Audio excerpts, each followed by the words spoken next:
नमस्कार. आता हिवाळा आला आहे, तर हिवाळ्यामध्ये म्हणजेच आपल्या विंटर सीझनमध्ये डायबिटिक पेशंटचा आहार हा कसा असायला हवा?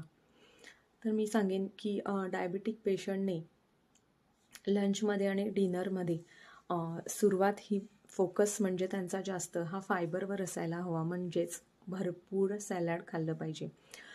कट केलेले काकडी, गाजर, बीट, टमॅटो हे खाल्ले पाहिजेत.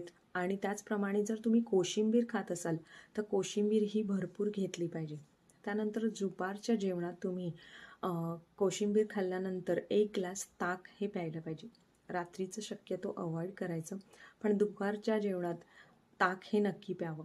आणि मग त्यानंतर आल्या आपल्या बाकीच्या गोष्टी, भरपूर डाळी, त्यानंतर कडधान्य ही खावीत. आणि त्यासोबत त्यांनी मिलेट्सची रोटी म्हणजे जे मिलेट्स असतात त्याची रोटी किंवा भाकरी बनवून ती खावी.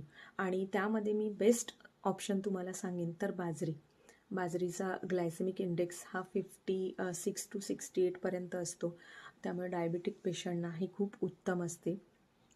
त्याच्यामध्ये भरपूर प्रमाणात आयर्न आणि वेगवेगळ्या प्रकारचे विटॅमिन्स असतात. त्यामुळे डायबिटिक पेशंटना बाजरीची भाकरी ही अत्यंत उपयुक्त असते. त्यामुळे दोन्ही प्रकारच्या जेवणामध्ये तुम्ही दोन्ही वेळच्या जेवणामध्ये मिलेट्सची भाकरी ही नक्की घ्यावी.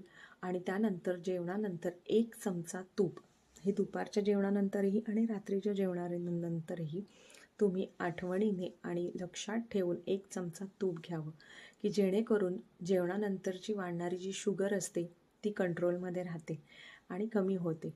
तर डायबिटिक पेशंटने हिवाळ्यामध्ये हा आहार नक्की फॉलो करा. स्वस्थ रहा, मस्त रहा. धन्यवाद.